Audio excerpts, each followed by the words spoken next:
Hello, Teach Better family. My name is Katie Miglin, and I'm here with the amazing Sara Jessee. And we're going to talk today about some easy ways that you can assess students that are not just giving them a test and not using necessarily paper and pencil. So sit tight, and we'll be back in just about 30 seconds.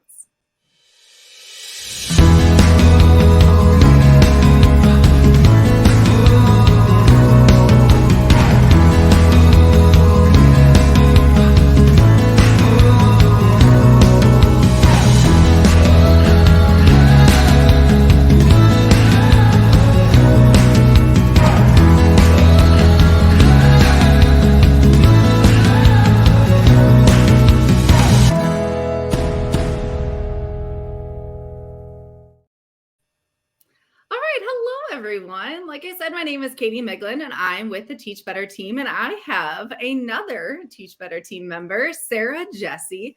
And today, our goal is to talk about assessing in a non-traditional way and some ways that you can get some data from your students that doesn't involve a test or a quiz or some of those things we've all heard of.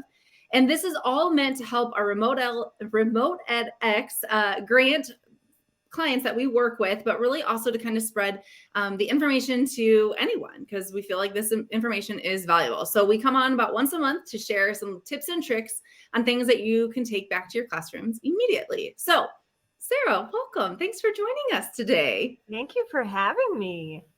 So Sara, I know who you are. Sara and I work together at a middle school together, but you're also associated with the team. So can you tell us not only what do you do for the Teach Better team, but also what do you do in your classroom? Kind of tell us a little bit about yourself. Absolutely. So my name's Sara Jessee. I work like Katie said, I work for the Teach Better team. I do graphic design. So I get to make the blog images that go with the blogs that get put out, which is really fun and creative work, which I love to do. And full time, I teach 7th grade Lit and Comp and language arts to 7th grade students who just love to learn every day at Evans Junior High in Central Illinois. And I'm in my classroom right now because it's the middle of our school day. So that's where I am usually, and that's where I am now. That's awesome. And for those of you who don't totally know, your backdrop is actually because you just got done doing like a room transformation. So do you want to just tell us a little bit about that? Oh, sure. It was fabulous. So this was my language arts class. So we've been writing poems for a few weeks. The kids have been doing all kinds of interesting poetry activities, and they chose a meaningful topic, and they all wrote poems. So we created a poetry cafe. We called it the LA Cafe. And there were tablecloths, and we got like disposable cups for the kids to drink fake coffee out of. And they came up to the front with the backdrops and read their poems. And I walked around like a dorky beatnik with a drum, banging on it and saying Cat's Pajamas and Daddy-O. And they just had a great time. That is so fun. Well, it sounds like you kind of had a crazy Friday already, but we'll appreciate you taking a minute to kind of jump on here and talk about something that you and I talked about a lot as educators that when we, shared space in the building. So Sara and I actually worked together for a long, long time before we joined Teach Better. And Sara, you and I always were kind of non-traditional in how we wanted things to run. I felt like, perfect example of what you're doing today with the room transformation. And we kind of always collaborated, which is what I loved about our work relationship is that, it was like, I'm sick of doing this. And then we would just pitch an idea and one of us would be able to run with it. Mm-hmm. So when we decided to do this on assessing students, I felt like you had to be on here with me because it is something that we had talked about so many times. And just, we were so good at considering non-traditional ways because yes, we both use paper and pencil. We don't want you to take that away. We both know that there's a time and a place for a specific test that, needs to be given, but it's all the in-betweens, right? So when we're thinking of assessing students, we're not necessarily today going to talk about like summative assessments or those bigger tests that are, you've chunked a lot more information. We're really talking about ways you can test to see where students are at in their learning in those in-betweens where you're just kind of checking in with them. And so we're going to give 3 quick strategies that the idea is that someone could take and implement on Monday, right? Absolutely. Okay. So the first one that we kind of talked through was conferencing. And I know what I love about our conversation is that you taught reading and writing, and I taught math, and yet we both utilized conferencing. So, Mhm. Sarah, can you kind of share a little bit about what your lit circles were? Because that's where I felt like you used conferencing the most, Mhm. and kind of talk about what that conference looked like and what were you hoping to get out of it? Absolutely. When we do lit circles and lit and comp, and the kids are reading a book with a few other kids that were interested in the same thing, sitting together in a circle and just talking, like, hey, what's going on in your book? What are some interesting things that are happening? Tell me about this character. So the kids just live action talking about what they're reading. And you could do that independently with kids reading a book, or in that small group, which then like gets more kids assessed at a time, which we know Yeah. like saving time is the most important thing you can do. And then you can just see in real time, okay, this kid is, can give tons of examples from the text. This kid can analyze character. This student is talking about theme on a really deep level. And this kid seems confused about what book they're talking about. So Yeah. then you can touch base with an individual kid later based on what you see in the moment. You can like dismiss a few kids at a time and be like, you guys are great. You can head back to your seats. You two, I want to talk just a little bit longer. It can be Motion censored lights. It's okay. This is good. it can be so informal and low pressure that the kids don't feel like they're being tested. And Yeah. then I think you can get a little more authentic understanding from them sometimes if they don't feel that test pressure. It's just like, this is a quick, easy conference. Well, I think, it's interesting because you say the exact same reasons I liked conferencing with like through the math lens. There was no pressure, no high stakes. Kids felt like they were really just talking about what they knew, which is so valuable because sometimes, and we know this about students, they get that pressure, they get the anxiety when there's like a test. But here we're gathering information that we know we need to use for future steps. And, how much do Mhm. they know or don't know? But it's not like they just feel like they're talking to their teacher about it. And the more often Mhm. you do it, the less pressure it feels. They're not like talking to a big scary adult. They're just talking to their teacher about what they know and what they've gathered in Mhm. your case from books, which is great. You mentioned saving time, which is a game changer. I know you and I both like hate taking home big stacks of paper because we know it's Mhm. going to sit in that bag for a while.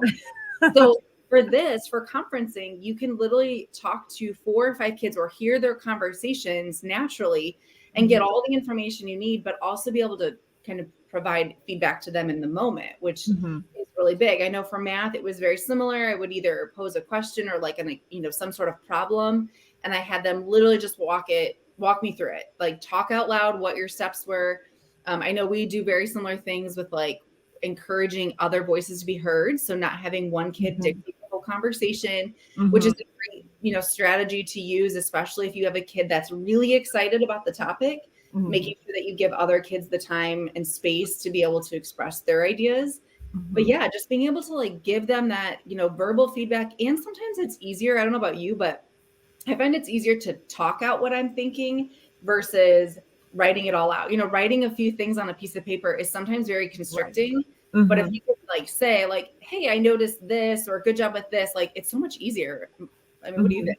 Right, you're seeing their thinking instead of just seeing their final conclusion. So if I ask the same question and they have a piece of paper, then it's not always as easy as right or wrong, but all I get is their final product. I don't get to see like them working through it out loud. So if they're talking and they're like, "Well, I think the character is, actually being really unfair." And then they're like, well, wait a second, on this page they said this. And then like I can see their thinking actually happening. And if they were doing just writing an answer on paper, that thinking would either be stalled because they're just writing it down, or Yep. I wouldn't see the process. And that is where I get to see if they're learning, like what their learning looks like, and if their learning is happening. So that Yeah. out loud talking is so valuable. I totally agree. And I think it helps too, because then when I go to grade one of those bigger, heavier tests at the end of a unit or chapter or Mhm. whatever, then I feel like I have the full picture of where their thinking was versus just getting that like final document. Like you said, you get to kind of hear their thoughts as they unfolded. And so then you can see where the end product came from. Right. And if they were showing mastery during every step of conferencing, then that end product, I've really already assessed them and I know that they've shown mastery. So I can just glance at it. Yep. Continued mastery and done. So it saves time in the end too. 100% agree. Yes.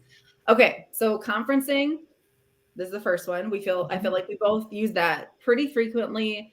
Easy way. It doesn't require a lot of prep. Just kind of going into the conversation, knowing you're looking for a few things you've got in the back of your mind is helpful. Okay. Second thing that you're so much better at than I am, but you coached me many times is the creating something. So I know for math, I struggled sometimes on how to like have some sort of creation that involved numbers, but this could be literally anything. And I think sometimes people think it has to be this big project. So it's like, we've got to chunk a bunch of time, but we didn't always have a big project. Sometimes it was like, can you draw a picture or can you create lyrics to a song or, some of those like where kids can use their creative side. So when have you found this to be successful or like, when have you used this that you were like, this was a good choice? Well, looking around my room, I see like little snippets of, oh, this kid created this and I thought it was so cool. So I hung it up. One of my favorite, like teeny tiny ideas that turned out to be so effective for me was to have my students make a license plate, a personalized license plate. And this was a bell work that I think I thought of on my drive to school. And I explained what a personalized license plate looked like. I made up an example for a book we had read aloud. I was like, okay, you have to create one for a character from your book that shows something that they would like want to represent about themselves in a personalized license plate.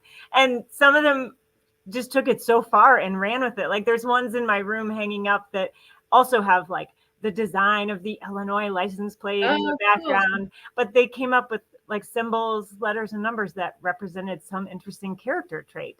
And walking around and watching them work on that, I was like, oh, what does this idea mean? And then they would explain it to me. And I was like, oh, can you think like a little deeper? Or, oh, that really shows the character. So it was just this super quick, like creative kind of fun thing that the kids could also take really far, like artistically.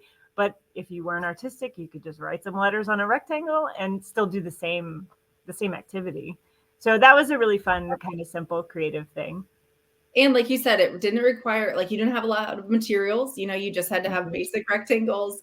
They could take it as far or as basic as they wanted. There was lots of flexibility with the creative side. I love that. And I'm like sitting here thinking like, that's only like what 7 characters can fit on a license plate. So they had to get really creative, which I love that. And there were so many exciting ones. I just seeing kids come up with ways to do something that I was like, I've never done this. I don't know. What are we going to come up with? And just take off with it. It was really exciting. Well, I know you're really good in those, like in the moments kind of coming up with something. So I loved being able to come over to your room and say like, here's like the 5th of the idea that I have. Can you help me get it to like where I can roll it out? But one thing I felt like I definitely did over time was throw in like things that I thought were too young for them. We taught middle school, but I always had a thing of Play-Doh in my room. And, we use Play-Doh all the time, but kids love to create. And so there were times where I would have them, we talked about the writing process. I know, that was something I did all the time where it was like, okay, we're at 5 minutes to add something, 5 minutes to take away. And then we talked about like, well, what did we do today? We went through basically the writing process using Play-Doh. There were times where we were in algebra and I had them model their equations using different types of Play-Doh and how do we represent what the unknown is. And I think that the big thing is getting them to kind of take the idea you're teaching in class, whether it's science, whether it's reading, writing, whatever, and have them create something. I think you get to tap into a part of their brain that maybe you're not seeing. And I'm not an artist. Like you're definitely the artist in our friendship, so sometimes I would struggle as the teacher to come up with something creative, but you kind of taught me that like giving them less is actually giving them more and giving them like little instructions. Like you said, it was just the license plate. You gave them instructions and, kind of let them run with it. And I think that's so valuable to let them do what they want with it, because then you get to see more information than you would if you would have asked a direct question. So Yeah. yes, And love the that. confidence that some kids have in a different area, like maybe you don't feel confident in reading, but you feel confident in art, and I give you Play-Doh to represent your reading. Well, suddenly you're going at it feeling like you're ahead of the game, instead of Yes. like, well, I don't know what to do, but you're like, oh, I'm going to make something that looks so much better than everyone else. And then you actually like end up being really successful in every area. Yes. And it doesn't have to be something big. There goes your lights again. That is motion sensor lights, everyone. Good for the environment, bad for live recording. Right, exactly. But no, I think the big thing is like, it doesn't have to be just like conferencing. It doesn't have to be a lot of prep. You don't have to have the Play-Doh. Maybe you look at Black Friday and you can get a good deal, or, like finding some of those things that you already have access to and just seeing how you can let them kind of figure out what they're going to do with it, but making sure that you're still gathering the data you needed.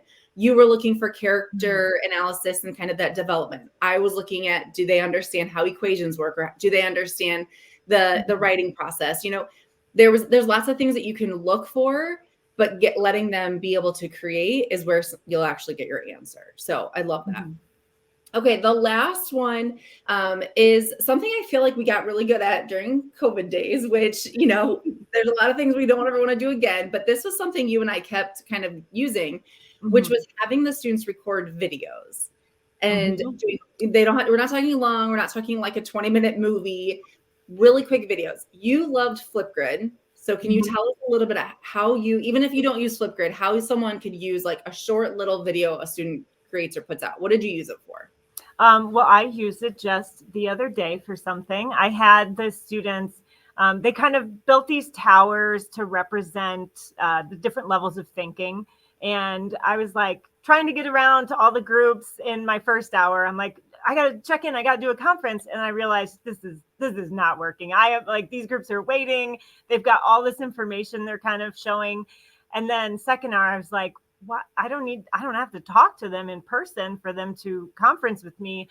And I just made a quick Flipgrid directions. I was like, after you build your tower, make a 1-minute video with your group explaining why you ordered these pieces of evidence the way you did.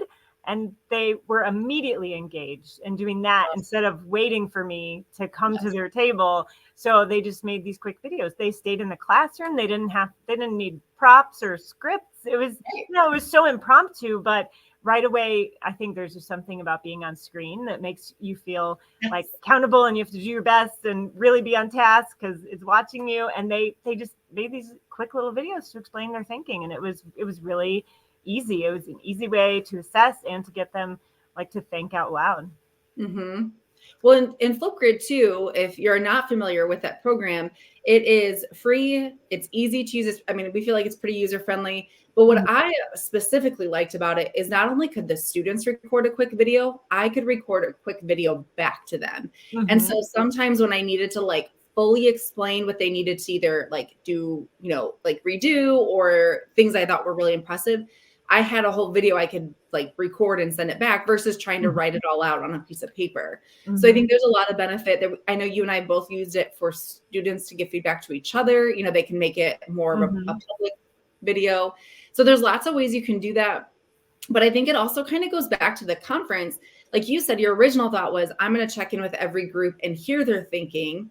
But then you realize that wasn't essential for what you needed. You just needed their thinking within the tower. So if there's an opportunity where you don't need the back and forth, you just want to like consume what they have, kind of in their brain, you can easily have them record a quick video, upload it on Google Classroom or whatever kind of platform you have. And then that's an easy way too for students to get their thinking out loud verbally. And they do, there is something about the videos. They love making them. Like it's kind of fun. So, but I would say anything that can be like quick feedback and quick for them to create is kind of the big takeaway. So to kind of recap today, we've talked about conferencing and how you can utilize that for any subject area, but really going through the mindset of it's a conversation, but you're looking for specific things. Then creation. So having them create something using that, the other side of the brain, that art piece to let them kind of show in a more visually friendly way. And then last one would be videos.